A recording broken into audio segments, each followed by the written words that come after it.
Welcome back. So the second rule is the structure rule. Structure rule. So the first point we're going to talk about here is discipline. When a child helps or a child does something wrong, we need to balance discipline with love. We don't want to use punishment or other punitive methods to get our children to behave well. Because Prophet Muhammad Sallallahu he emphasized the importance of gentle parenting. Like, I mentioned this at the beginning of this session. How people that lived with the prophet, how they talk about is how he was merciful towards children, how he was so kind to them. Okay, so and he said those who are not merciful will not be treated mercifully. So why I understand that discipline is very necessary, it should be rooted in love and guidance, not harshness. Let me say that again. Discipline should be rooted in love and guidance, not harshness. A lot of us we often mistake discipline, punishment for discipline. Say, oh, punish that child, I'll punish you when you do something wrong, I will discipline you. Do you know that discipline comes from the word discipliner, disciples, which means to teach, to correct. So discipline is not the only thing you do when a child has already misbehaved. It is what you do, the structures you put in place, what you do to ensure that misbehavior does not even occur. And even when the misbehavior occurs, how do you correct that misbehavior? How do you make sure that you don't throw the baby away with the water? That is one of the things that discipline, entails. And punishment, on the other hand, it means to inflict pain on somebody. And I know that is not what we want to do. So effective discipline, it aims to correct behavior. It aims to ensure that a child makes better decision in the future, not to make them not to get them scared or get them afraid. So effective discipline correct behavior while preserving a child's self-esteem and dignity. And it's a delicate balance that requires your patience and wisdom. So when you're dealing with your adorables, please, I'm imploring you, please be patient with them.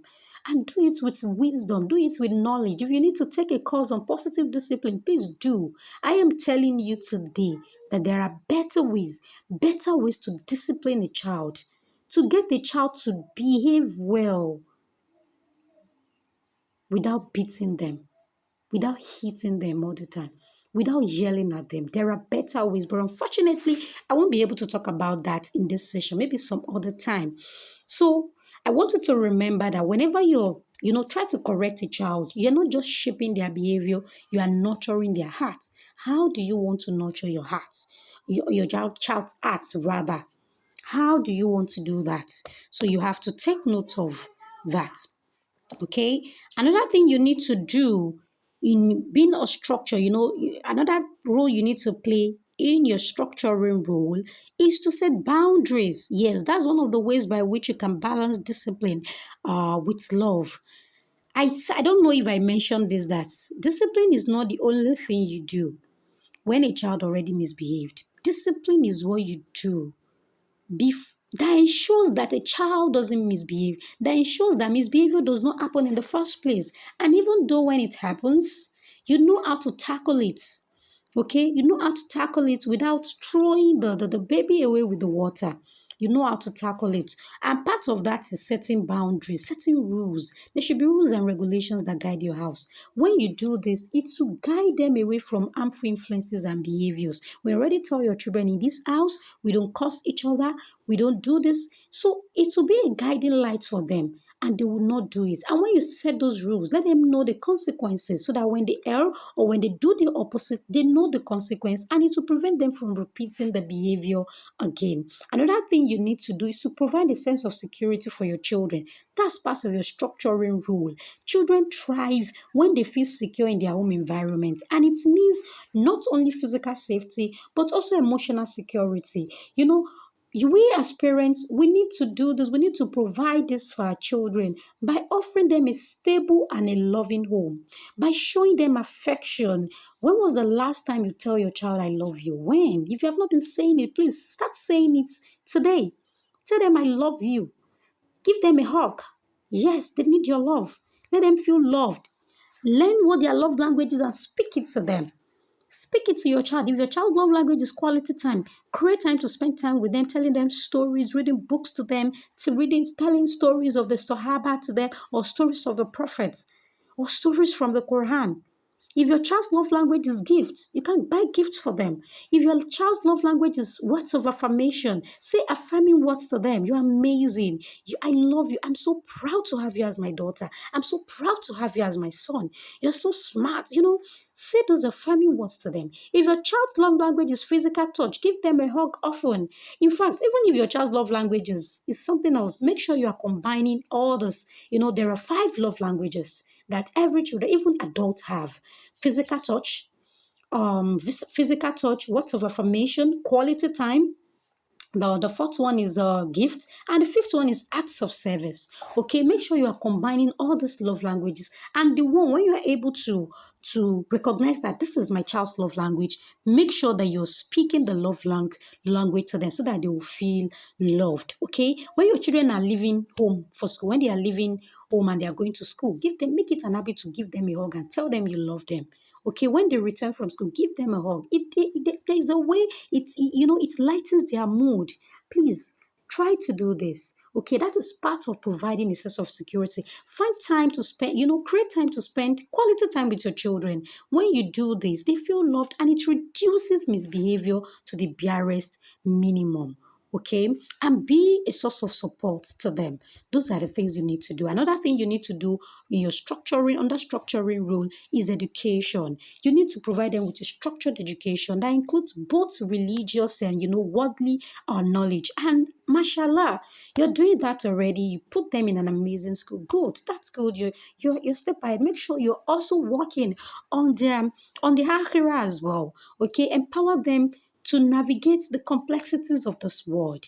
Another thing you need to do under your structuring role is to equip them with life skills. I mentioned it briefly in the first segment. Life skills is very important. Some of the life skills is time management, organizational skills. Okay, you need to establish routines and schedules. In fact, I created a free resource. If you needed to, you can message me after this session. I created a free resource I do give parents. See, the routine will change your dynamics for you. If you're a parent that is always yelling in the morning because you're trying to get your children ready for school, have you carried your bag? Have you do this? Just create routines. It kind of shapes children's day. Children thrive. They thrive on predictability. When they're able to predict their day, oh, this is what I need to do after this, it makes everything work so seamlessly. So you need to do this. Okay, structure help them balance their responsibility and it helps them grow into responsible adults. So responsible individuals rather. So you don't want to do anything wishy-washy or you need to have a structure. You need to run your home, in a structured way. And it will save you stress. You won't need to shout. You won't need to yell because everybody know what is expected of them. Another thing you need to do is to plan for their future. Okay, you need to plan for their future. You need to assist your children in planning for their future. You need to encourage them to set goals, teach them how to set goals, and strive for success in in both this world and in the hereafter. So nurturing and structuring our children's life, as you have all seen, is a sacred responsibility. And through our love, through our compassion, through the wisdom of Islamic teachings, we'll be able to guide our children towards becoming righteous individuals who will contribute positively to the society. Mashallah, may Allah subhanahu wa ta'ala grant us the strength and wisdom to fulfill these rules effectively. Ameen. So let's go to the next segment, and that is the common parenting pitfalls. Okay, common parenting. So there are some pitfalls that we need to mistakes that we need to avoid as parents because it's very crucial for nurturing a healthy and successful child. Okay, so the first one is overprotectiveness. Yes, overprotectiveness. Some of us, because naturally, uh, Especially moms, we are nurturers by nature. We love to nurture, we love to show care and love. And while we are ensuring that our child or our children are safe, why it is important that we do that, we need to be careful of being overprotective because this could hinder their ability to develop independence. We don't want to raise an adult that won't be able to make simple decisions by themselves. You don't want to raise a child who you will have to make every decision for when they should be making it by themselves. So you need to balance. You know, we are Muslims and we are people of balance. We maintain the middle course. So we have to maintain the middle course in this particular scenario. Okay, while we're enforcing rules, we need to be kind, we need to be consistent. Okay, so another mistakes that lots of people make, lots of parents make that we need to avoid is being too permissive. You don't want to permissive and allow your children do whatever they want. And I need to say this. When some people, because in this our age, there are lots of amazing knowledge around us compared to when our parents, when they were parenting us. I mean, I don't think there is something like this, like parenting sessions like this. So they did what they thought was best. But alhamdulillah, today we have lots of amazing information at our disposal. So in a bit not to become not to use punitive measures, not to punish our children, to embrace peaceful parenting, intentional parenting. Some of us overdo it and we seem to be more permissive. In fact, some people believe if you tell them, oh, you don't have to beat your children every day, beating, yelling, they think what we are saying is, oh, whenever they do something, just leave them. No, that's not.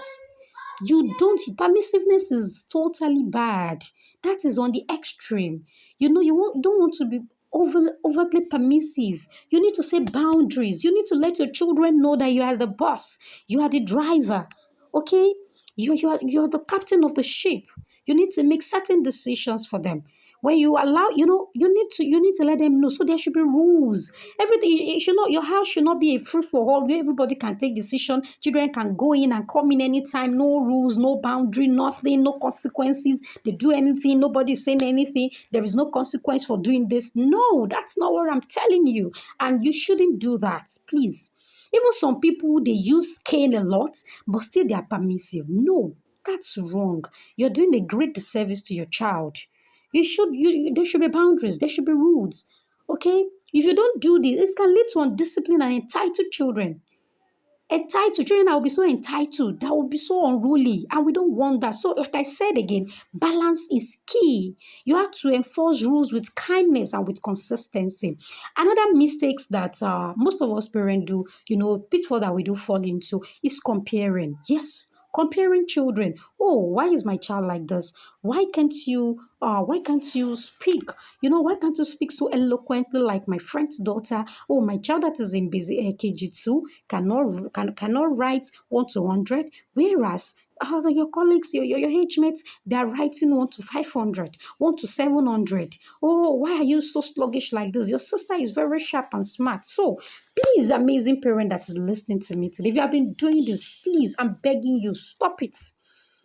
Don't compare your children to others, whether it is their siblings, whether it is their peers, whether it is their relative, cousins, or whoever. It can harm their self-esteem and confidence. I want you to note today that every child is unique and different in their own way. No two child are the same. No two children are the same. Even twins that are spent 9 months or 8 months or whatever months in the same womb. They were born few minutes apart. They are not the same. They may look alike, but their makeup is different. They could have different temperaments. They could have different tastes, different interests. So don't compare. There is no basis for comparing your children with another children. You don't need it. You will erode their self-esteem. And I know you don't want to do that to your children. There are a lot of adults today that are still struggling with self-esteem issues. I bet you don't want that for your children. So please, quit that comparison. It's not good.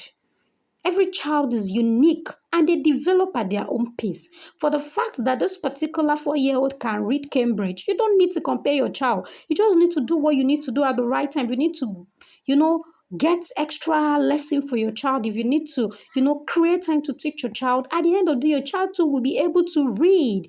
And it's okay. Like I said, they will reach milestones at different paces. So please celebrate their individual strengths and progress. You need to understand your child learning style, understand their interests, understand their strengths, their weaknesses, and help them work on their weakness with patience and with compassion. Okay. Another pitfall is neglecting quality time. Like I do say, I do tell parents that you see, we live in a busy world and there are lots of things competing for attention. There are lots of bills to pay. There are lots of responsibility. We have our businesses. We have our careers to build. Oh my God, we have our children to take care of. And in the midst of this, we often forget our primary responsibility, parenting our children as we should.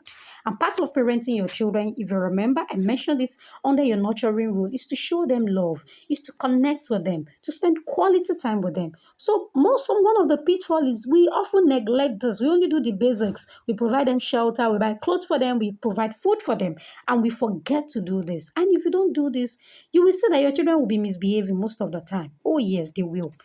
Could misbehave, they could become moody, and when they misbehave, it will even stress you out as well. All right. Or they will not feel loved and it will affect them one way or the other. So please, I understand that there are lots of commitments that is, competing for your attention. But you need to create time to spend quality time with your child. Neglecting this can result in emotional distance. You need to dedicate time for bonding. You need to dedicate time for meaningful conversations with your children. You need it. In fact, if I begin to tell you the importance or the disadvantage of not spending quality time, I will talk and talk for more than an hour. So I just want you to know that, take it from me, the connection is very, very important. So important that I do say that connection is like 80% of parenting and the rest 20% is guidance. If you get your connection right, half of your parenting problem is solved. Okay. Another pitfall is pushing too hard. Pushing too hard. Yes, pushing too hard. I understand that it's essential to encourage our children to excel, but some of us, we overdo it. I've seen situations whereby children come second or third or fourth in class and they're crying. This is the position some people are aspiring to get to, and they are crying. And you ask them, what's the problem? My daddy say he will kill me if I did not come first. What am I going to do? And some children go as much as, they go as far as changing their results with pen. And and when they get busted, they still get punished again. And they are confused. They are, they are sad. We should not be. It is good to encourage our children, to be excellent, to do well. But at the same time, we need to be cautious. Okay, we need to be cautious. It can lead to burnout. It can lead to stress. It can lead to giving up on life. Especially in this era of Gen Z children that we are raising. Gen Z children, you see stuff. I remember when I was in that institution, there are people that will have like 3, 4 carryovers and they will still be rough willing. You rough it, and at the end of the day, they will graduate. The worst, they will graduate like a year or 2 years after their colleagues. But these days, you will see those Gen Z children. You will hear this one committed suicide because he had a carryover.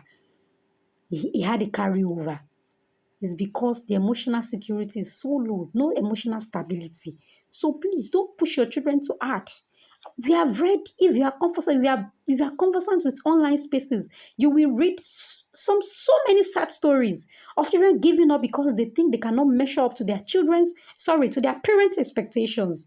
The expectation is too much, and they just say, oh, they just switch and give up on life. You don't want this to happen. This will not be our portion, inshallah. So please, it's not good. Allow your children to pursue their interests at a comfortable pace. Okay. Another pitfall is using punishment instead of discipline. I've spoke about this before. I still want to talk about it again. This discipline, like I said, should aim to teach, not to punish. Using excessive punishment or physical discipline, it can harm your child's self-esteem. I'm telling you facts. I'm not telling you some sugarcoating stuff or whatever. I'm telling you facts. Facts from years of researchers. Okay? It can affect your child's self-esteem and emotional well-being. So focus on consequences. Focus on having rule. Focus on consequences. You do this. It could be withdrawal of privilege. It could be something. to help them learn from their actions. Another pitfall is using technology as a babysitter. Most of us are guilty of this because we are so busy. So instead of you to have time with your children to teach them or to, buy toys for them or educational resource for them to engage them productively, we just sit them down in front of screen and allow them to watch just anything from morning till dawn. No, that's not good. There is a certain limit to the access your children should have to screen. There should be a limit to it. So don't use technology as a babysitter. I understand that technology can be educational. Yes, but it should not be too much. Don't rely on screens to keep your child occupied for extended period. It can lead to addiction and it can hinder their social and physical development. Instead, put them through productive activities, get them books, lovely storybooks. Readers are leaders. It will help their life, it will help their conversation skills, it will help their vocabulary, it will improve their vocabulary and a lot of things. Buy books for your children, get them educational toys, get them Legos, get them all those amazing things, pipe block that will even help, get them puzzles, get them different puzzles. It will help their cognitive skills. It will help develop their cognitive skills, their critical thinking skills, their concentration skills. And those are amazing things that will help your children succeed in this new school year. Get it for them. Get them puzzles. Get them Legos. Get them storybook. Get them different toys like that. Instead of you sitting them in front of screen all the time, let them do it and you see how they will improve. Even an addicted adult is not finding it easy, let alone of a child getting addicted to screen. It's so bad. It has a lot of negative effects. So please, you have to reduce it, okay? Get other alternatives for them. You can reach out to me after this session. I have a resource. Um, the fun activities. I created it for my clients, fun activities and for children instead of screen. Okay, so I want you to make sure that you're guiding your child's screen time. Make sure you know what they are watching. Don't just allow your children to watch anything. This is not good for them. Some children have, they get to, get access to information that they shouldn't, that is beyond their age, because to give them unfettered access to screen time, this is wrong. It's all shades of wrong. You need to monitor what they are watching, and you need to make sure that they are not spending so much time. Let them watch even if they are going to watch screen, it could be educational, it should be educational, it could be something beneficial. Okay, and you want to teach them responsible digital behavior and online safety. We've seen children sending notes, sending their address, and getting armed. We've seen children playing games online and they were told, some satanic games, and they were told to commit suicide and they go ahead with that. We've seen some of them, because they don't really know how to operate this, and they send out their information, the sensitive information, and they were being blackmailed with it. So you need to teach your children you need to teach them responsible digital behavior. All right, another mistake that we often make is we expect perfection from our children, and because we could not maintain, we don't really know what you expect from our children, and we end up demanding for more from them. And we need to know this. No one is perfect. You are not perfect. Your children are not perfect. I mean, you don't have a robot. It is a robot that you say, yeah, sit, stand, go. You are dealing with human beings. Don't expect perfection from them. Perfection is only with Allah. Allah is the only perfect one. We are not perfect. So don't set unrealistic expectation for your children. It can lead to undue pressure and anxiety. Embrace your child's imperfections and emphasize effort and growth. Okay, so expecting perfection from your children, it can manifest in different ways. Okay, in the academic performance, some parents, they may expect their children to excel academically in every subject. Oh, you must be best in physics, or best in science, best in this and that. Oh, why don't you come first? And this could put too much pressure on the child. And pressuring them to achieve top grade consistently, it's cool, they might become disappointed or overcritical of themselves. When they receive a lower grade, it may be, oh, I'm not even good enough. Oh, I'm not even smart. I could not do what mommy wants. I could not get what daddy wants. So you have to be very careful. In as much as we don't want our children to be complacent, we also need to maintain the balance. Remember, we are Muslims. We are people of the middle course. We don't tilt to the left and we don't tilt too much to the right. We maintain the middle course. All right. Another area where we often do that. It's in chores and responsibilities. Sometimes we expect our children to perform household chore flawlessly. Oh, you are the one that should be taking out the trash. You wash the plates, and they are not able to do it. And we're like, oh, didn't I tell you? Or you want your child to wash plates, and they spill water all over the floor, and you're shouting. You No, you don't need to do that. Just calm down, breathe in, take a deep breath. Calm down and tell them to mop it. Parenting is in the mess. Yes, your children are going to make mess and they will learn how to clean up their mess till they're able to perfect how to do those things. So don't expect too much. Okay? Any deviation from expected standard, it may result in criticism or consequences all the time. Another area where we do not maintain expectation is behavior and conduct. Some of us will demand perfect behavior from our children at all times. Abba, you are not parenting a robot, or you are parenting a human being that have emotions, that have moods, that have needs. Okay, sometimes your needs are going to clash. Your needs will clash with your child's needs, and they will not do what you want them to do. So you have to. Sometimes you may expect them to be polite, to be respectful, to be well behaved, and in every situation, and any minor lapse in behavior can lead to disappointment or you punishing them. You have to maintain your what? Your expectations. How old is this child? What are the circumstances? We are bound to fail. So you be empathic towards your children. See, when you understand issues from the lens of your child or the lens of your children and you relate with empathy, you will not have the need to be beating and yelling at your children all the time. I know you could do that once in a while because, like I said, nobody is perfect. Even when I'm talking to you, I am not perfect. But you know what? It shouldn't be all the time. You're yelling, mommy. Everybody know that you are shouting, mommy. Oh, you need to slow down on things. Okay. Another is social interactions. Sometimes we want our children to have a perfect, social life. We want them to know how to make friends. We want them to know how to communicate with people. We want them to display impeccable manners all the time. And they may become concerned or even frustrated with their life. You know, if we are putting too much expectation, and even we, the parent, we may become frustrated if our children are not able to meet up with our expectation. Sometimes it is even appearance. Okay, appearance. You want your child to look somehow. I want my child to look fair. I want my child to be fair in competition. Some people, with low self-esteem, they'll be bleaching children. So sad. You have to maintain your expectations. Sometimes you want your child to be chubby, and they start feeding them. Oh, this child is too skinny. I want my child to be. Those are those are expectations. You need to take care of your expectations if you fall under this category. And when you are over criticizing your child, oh, you are even too skinny. I need to feed you, man. You are getting dark. I need to. It's your own low self-esteem that your own issues. You are, how do I put this thing? You are dumping it on your child and you are doing your child a disservice. Do you know what will happen? They will become critical of themselves. They will have body image issues and low self-esteem. And I know you don't want that for your child. So please stop being too critical.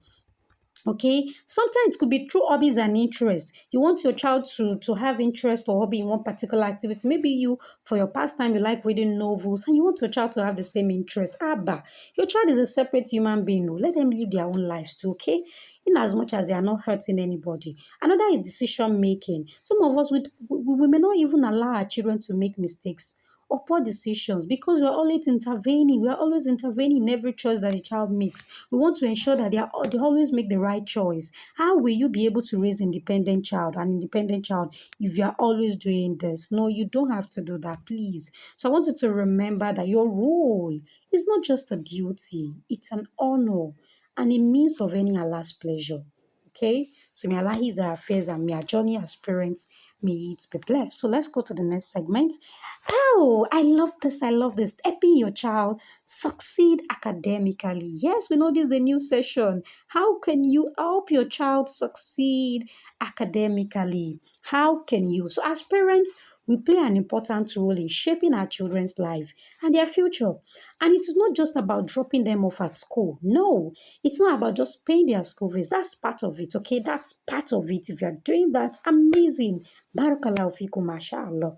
Amazing. But it's about being actively involved in the educational journey. So the simple answer to How can I help my child succeed in this school year is to be involved. That's the simple thing. You see, this segment, all the thing I'm going to be talking about is what? Involved. Be an involved dad. Be an involved mom. And that is it. If you're able to do that, your child will succeed. That's it. Very simple. It's not rocket science. Research has shown that a positive connection between parental involvement and student achievement. Okay, there is a positive connection between the two, between your involvement in your child's life and your child's achievement in school. And the thing is, when there is a synergy between schools, teachers, and parents, children perform better. And I know we all want our children to perform better, right?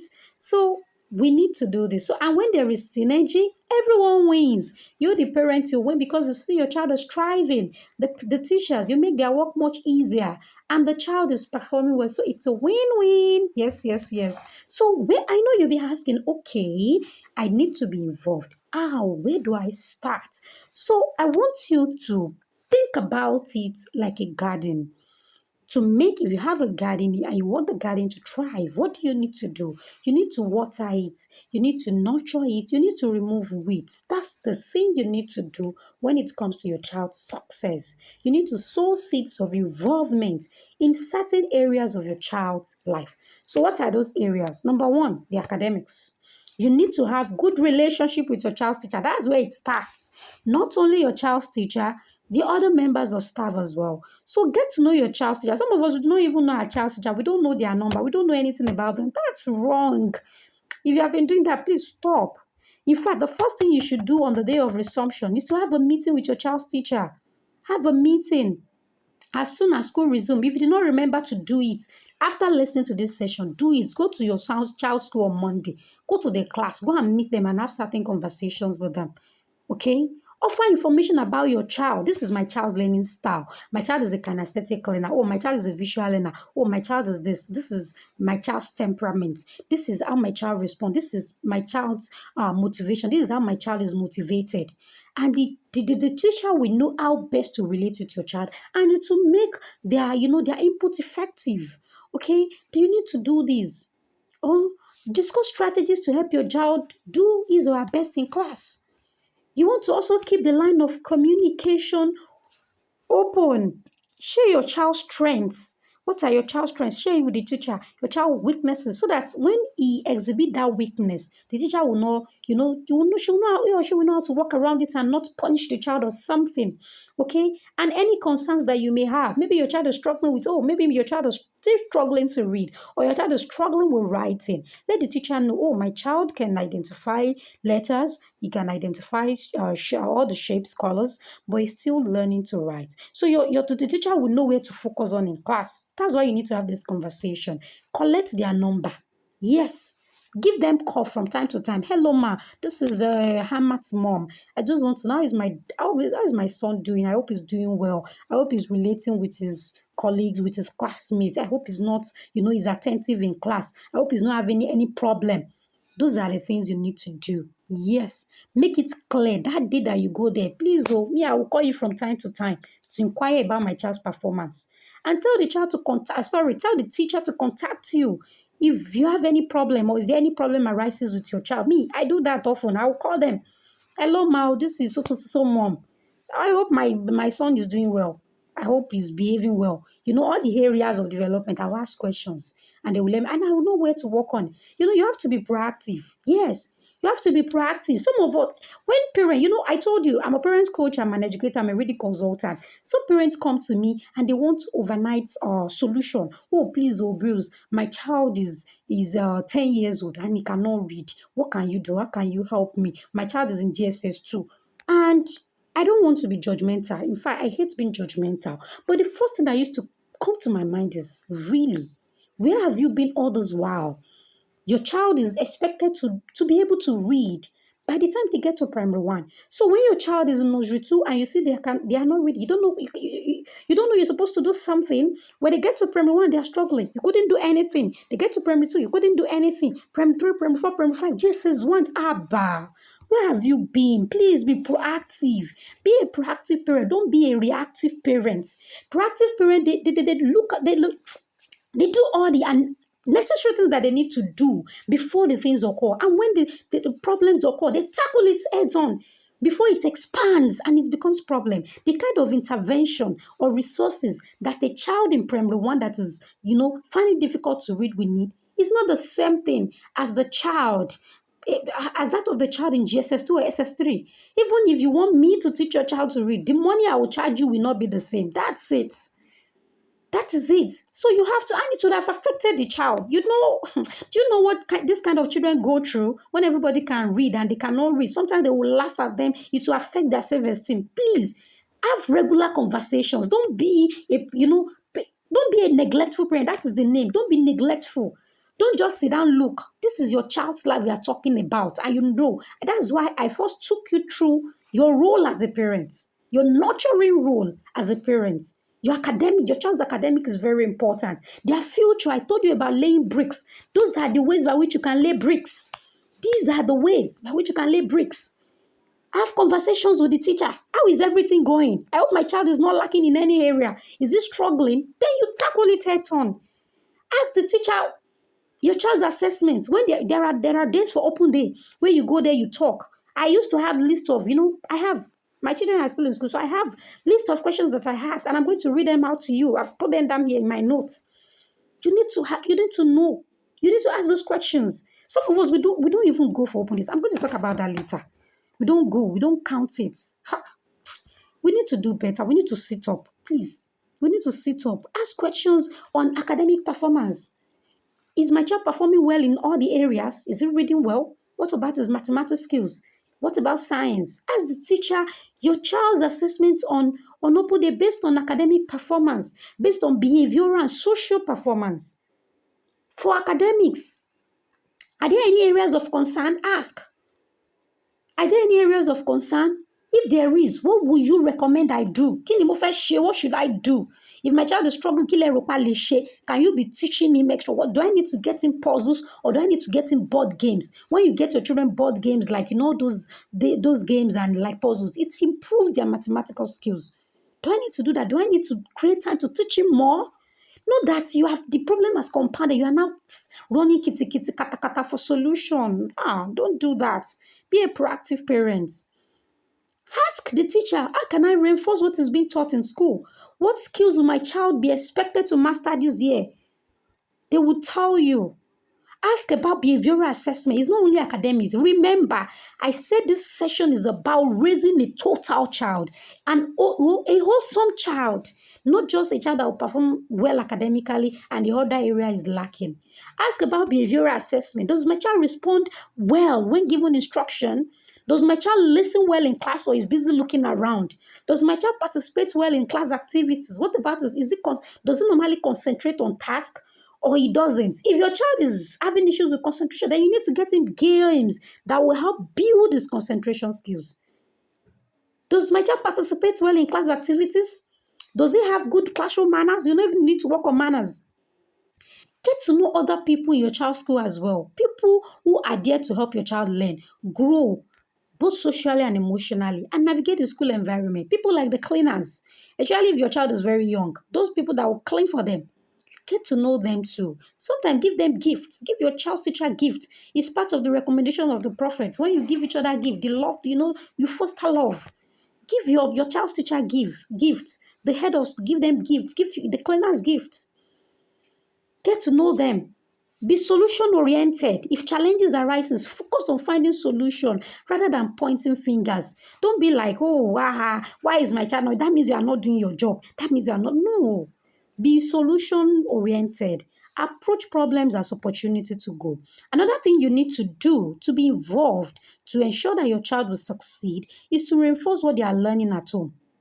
Yes, reinforce what they are learning at home. You need to do that. Guide them on their homework.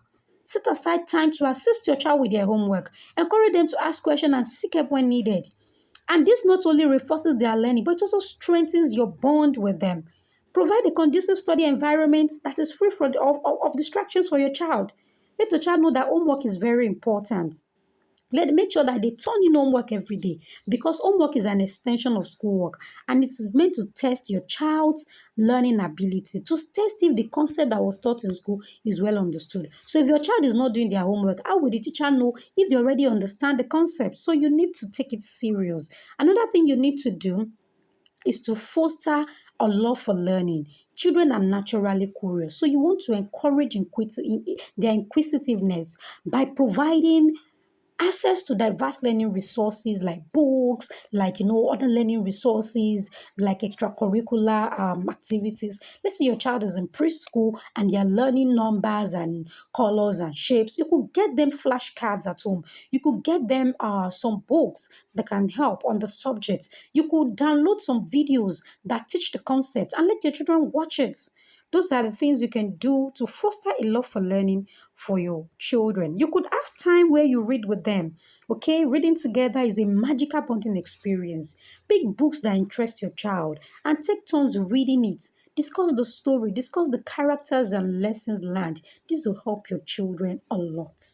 Okay, another area where you need to be involved is with your child. I talked about this before. I want to talk more about this now. Okay, is to have regular conversation. This is the second time I'm saying it in this workshop, in this webinar. Have regular conversations with your child. It cannot be overemphasized. I tell you, talk with your child. Make time to talk every day. When kids know that parents are interested in their academic lives, they tend to take school seriously. Talk and listening. Talking with your child, listening to them, it plays major roles in their school success. And it is through hearing, parents and family members talk and through responding to that talk that your children begin to pick up the language skills that they will need if they are to do well. Okay? So it is important for you to listen carefully. Make eye contact. Let them know that you value their conversation, not that you're scrolling Instagram, you're checking your WhatsApp statuses, you're checking your Facebook wall while you're talking. No, it shows that you don't rate them. Okay? Another thing you need to do is to speak words of encouragement to your child. It brings out the best behavior in your kids and it builds their sense of confidence and capability along the way. I said this before. Talk, say nice words to your child. Oh, I love spending time with you. I'm so proud to have you as my daughter. You are the best gift from Allah to me. You really put a smile on my face. Okay? The way you relate. I love the way you relate with your siblings.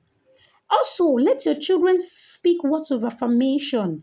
One of my own routine with my own children every morning is after they say their morning adhkar, we say it together because my children are still young. So we say it together, even though they cannot say it by themselves, or sometimes we just say it in unison. So after saying our morning adhkar, we say our affirmation. I normally craft affirmations for them every month according to the theme we are working with. So if we're working with responsibility this month on, making them more responsible, I craft affirmation around that. If we're working with patients, I craft affirmation. And I have a board in my room. So I put it there. We say it every morning for that 1 month. Okay, so this is very good.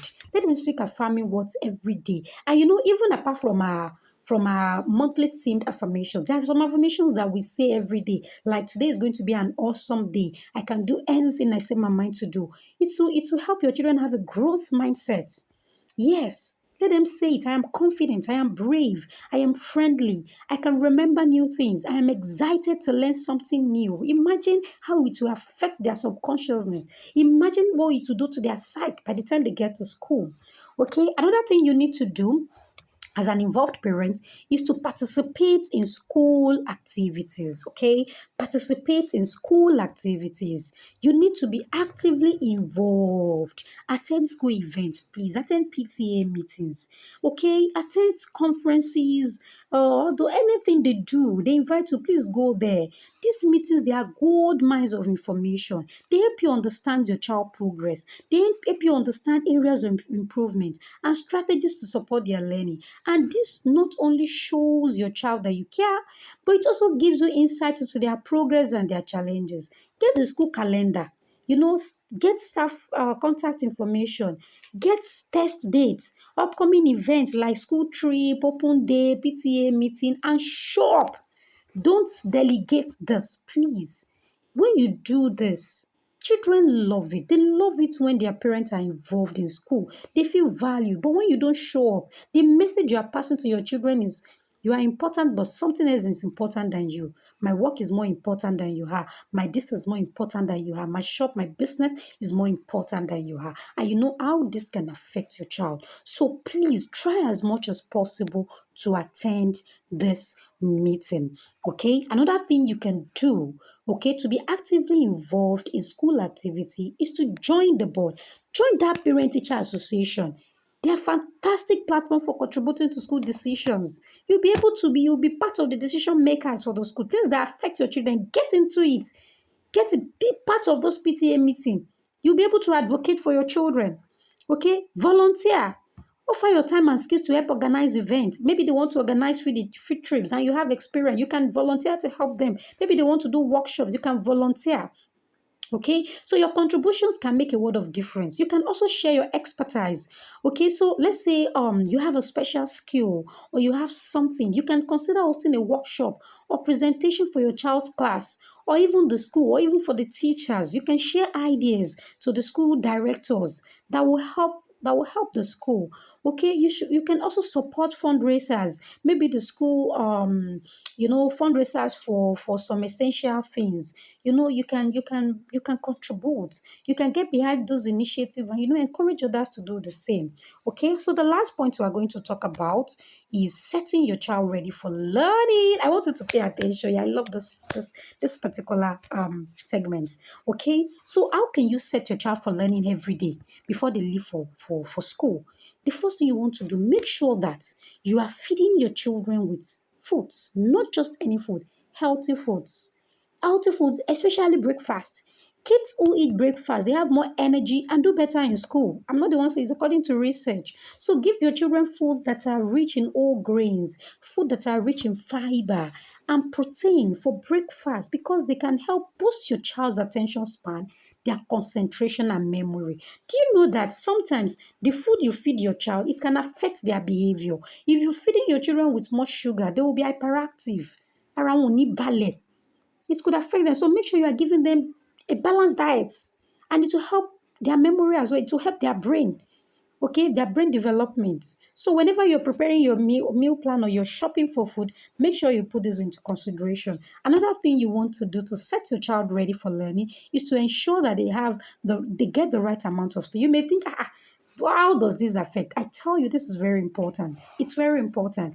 Children need the right amount of sleep for them to be alert and ready to learn all day. So if your child doesn't get the right amount of sleep, they could be grumpy the next day. So your children need between 9 to 11 hours of sleep a night, depending on their age and individual physiology. So let your children go to bed early so that they can wake up by themselves in the morning. Lack of sleep can cause irritable behavior or hyperactive behavior, and it can make it might make it hard for kids to pay attention in class. A child that is hyperactive, how will the child be able to focus in class? It's not possible. So you have to make sure that your children are getting enough sleep. That is why some of us would just allow our children to watch cartoon till like 10 or 11.